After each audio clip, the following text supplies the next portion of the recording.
Como vocês podem perceber, eu voltei a usar rosa hoje, que é a minha cor preferida. É a cor que, enfim, mexe comigo, né? E essa camisa, eu acho que tem até uma história. Sabe aquele tipo de roupa que você tira ela, mas ela continua andando por aí? É eu com essa camisa aqui. E tem uma do Corinthians também, que é a mesma coisa, né? Que se deixar, fica andando sozinha por aí. Enfim, boa noite a todos. Meu nome é Elias Jabbour e vamos apresentar mais episódios de Meia Noite de Xangai. Bora lá?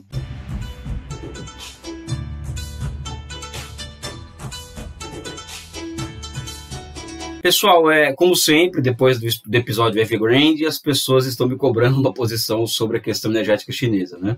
Ainda estou formando uma opinião mais de fundo sobre essa questão. A ideia desse vídeo aqui hoje é falar da questão energética, mas puxando para uma nova forma de se fazer, inclusive esse canal, né? Esse programa Meia Noite de Pequim, que é fazer análises menos de bate-pronto, de rebater fake news, vai continuar sendo feito, e tentar trazer vocês para, junto comigo, trocar ideias mais reflexivas, ou seja, observar um fenômeno e observar mais de forma mais profunda, mais reflexiva e menos bate-pronto, menos rebater fake news. Enfim, vamos tentar inaugurar uma nova forma de encarar o que ocorre na China, ainda mais essas pautas quentes, né?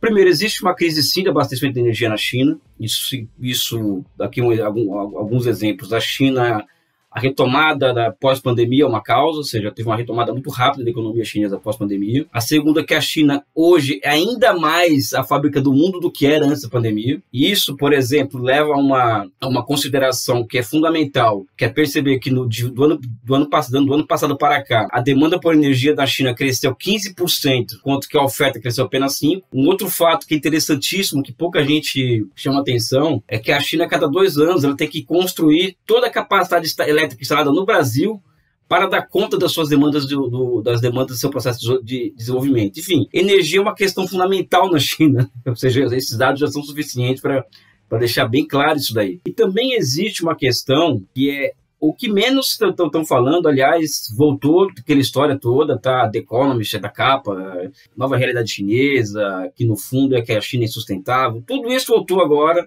A história não ensina, o caso Evergrande não ensina e a questão energética não vai ensinar para esse pessoal de que aquilo é uma outra história, as formas com as quais a China deve ser observada devem ser completamente diferentes de um país capitalista convencional. Enfim, mas aí chovendo uma olhada e dá murro de ponta de faca, não adianta, enfim. O governo chinês ele colocou metas ousadas para a redução da emissão de dióxido de carbono. O carvão responde por mais de 60% da matriz energética chinesa, ou seja, um país que nós tratamos aqui no vídeo sobre a questão ambiental. E as metas ambiciosas do governo chinês levou muitas províncias a reduzir mesmo o fato de reduzir a produção de energia elétrica por carvão. Porque o governo central baixou de cima para baixo um novo conjunto de regras e normas para lidar com uma possibilidade real, que eu vou tratar mais à frente, de uma transição energética. Então existe aí um desbalanço, né, uma quase descoordenação entre Estado e províncias, e que isso vai bater, como sempre acontece na economia, no sistema de preço, ou seja, o preço do carvão explodiu na China nas últimas semanas. Eu tento evitar. Por isso que a ideia aqui é ser mais reflexiva, em cair na armadilha de fazer o exercício para o caso chinês, investimento, preço, ou seja, não vai nos levar a muita coisa. Por quê? Porque em breve, se não nesse exato momento, a questão da energética chinesa imediata já está resolvida. Não duvido muito, nem do dia que for ao ar esse vídeo, de que a questão da energética chinesa, esse problema imediato, vai estar sendo resolvido. É por isso que eu tento chamar vocês a uma reflexão mais de fundo do que está acontecendo na economia chinesa, e que essa crise energética ela é apenas a ponta de um iceberg. A China vive uma série de transições que são simultâneas em uma mesma época histórica. E essas transições elas causam tremedeira, até porque o processo de desenvolvimento, o movimento em si, ele é movido por contradições e geram contradições. Né? Então, cada mudança institucional ele vai solucionar uma contradição e vai gerar outra. É por isso que eu já disse anteriormente, o processo de desenvolvimento ele é um salto de um ponto de desequilíbrio para outro ponto de desequilíbrio. E não um salto de um ponto de equilíbrio para outro, como acham os economistas neoliberais. Então, a ideia que eu tento trazer para cá é que nós temos que analisar essas questões com as quais a China tem passado, e a questão energética em particular, a partir de um prisma mais de conjunto, mais de totalidade, uma big picture, que nos dê uma possibilidade de ter uma visão mais sofisticada do que acontece naquele país. Então, por exemplo, eu vejo 3 transições ali se correndo de forma simultânea e trazendo várias contradições e que demandam soluções imediatas e rápidas para lidar com elas, né? Por exemplo, a primeira transição é essa que já foi tocada aqui, que é a transição energética. A China ela emite muito carbono, ela tem uma meta ousada de alcançar em 2060 emissão zero, e ela vai alcançar isso doa a quem doer. O doa a quem doer hoje, nesse caso, aos consumidores chineses, são as fábricas chinesas, né? E os chefes de província que estão recebendo ordens, que receberam ordem do governo chinês para diminuir a intensidade do uso de carvão. E, além disso, a China consome 90% do que ela produz assim, de carvão, né? Ou seja, 90% da energia que vem do carvão é da própria China. Outros 10% é importado de um país chamado Austrália, que a China tem problemas geopolíticos, né? E a China deixou de comprar carvão da Austrália, ou seja, são 10% a menos, né? Isso também tem que entrar na conta. Uma outra contradição, uma outra transição que eu já tratei aqui de forma au passant com a Evergrande, é uma transição nos esquemas de propriedade. Então, creio que eu tenha dito que durante 40 anos a China ela foi se desenvolvendo,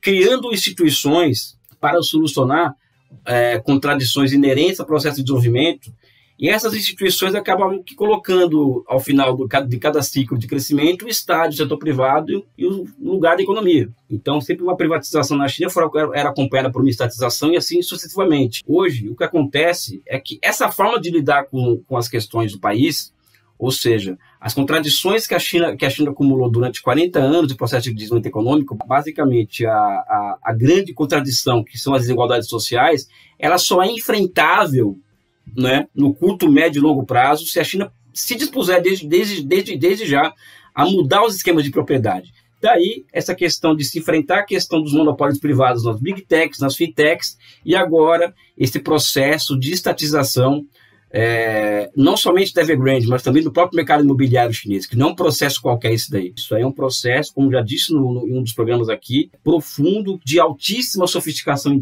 institucional, e que inclusive tem aparecido a mim durante os últimos dias que eu tenho estudado essa questão, que é formas novas de estatização, ou seja, na China tem cidades, por exemplo, que tem fundos públicos voltados para a compra de ativos privados, que é o caso de Shenzhen, por exemplo. Isso não estava em nenhum manual do marxismo, do leninismo, não estava em nenhum manual isso daí. E o papel das empresas estatais em comprando pedaços de ativos podres da China. Você pode falar, pô, mas ativo podre, quem paga é a sociedade. Não, porque a moeda é soberana. Um país em que o banco é estatal e a moeda é criada pelo Estado, criada pelo Estado, não existe socialização de perda ou coisa do tipo, né? Até porque o Estado não é nenhuma empresa e nem uma família. Então, o que está acontecendo na China hoje é um processo de mudança de esquemas de propriedade que traz contradições de variada ordem, inclusive política, que talvez seja a principal das contradições. E evidentemente que isso vai se sentir ao longo do processo de desenvolvimento chinês com queda do crescimento econômico, até porque você substituir o privado pelo público não é uma operação fácil.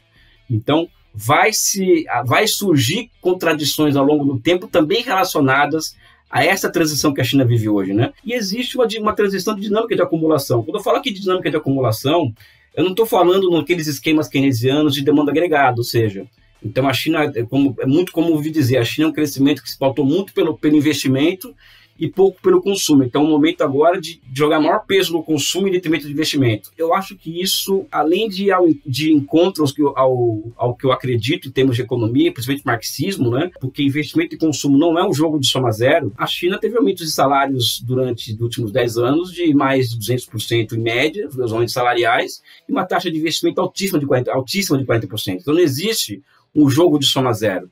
Existe uma contradição básica na economia chinesa, que eu acredito que seja a principal contradição daquela economia, que é a da produtividade do trabalho. Ou seja, a China está tendo que encontrar novas dinâmicas de acumulação que envolvem novas formas superiores de planificação para elevar a produtividade do trabalho. Essa é a contradição básica da economia chinesa, do meu ponto de vista. E que isso tem a ver também com a pressão que o imperialismo tem exercido sobre a China para que a China não deixe de ter acesso a insumos, como, por exemplo, os insumos na área de semicondutores, etc., que são fundamentais para que a China eleve a produtividade do trabalho.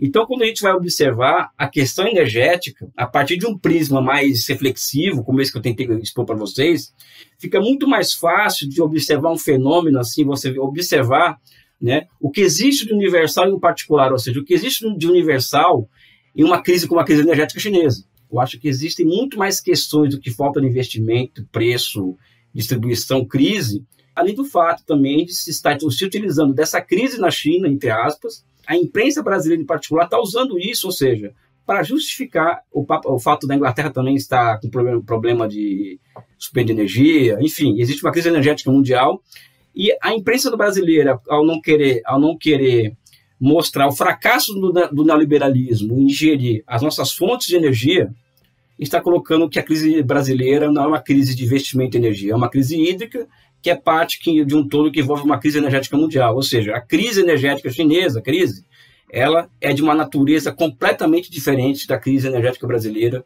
que nós estamos vivendo diante dela por aí. Enfim, essa aqui aqui é uma pré-estreia de uma forma nova de fazer um programa, de fazer algo um pouco mais reflexivo do que nós temos feito, né? Espero que vocês tenham gostado. Um forte abraço e um beijo no coração de vocês. Só agora caiu a ficha de que eu falei meia-noite em Xangai e não meia-noite em Pequim para apresentar o programa. Pessoal, mil perdões.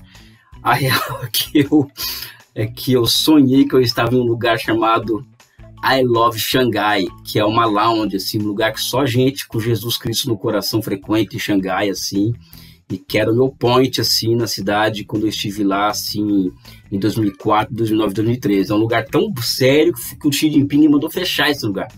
Quando eu voltei em 2018, já tinha fechado e tal, por ordem do governo chinês. Eu sonhei com esse lugar, né? Tá aqui o cartão, I Love Xangai.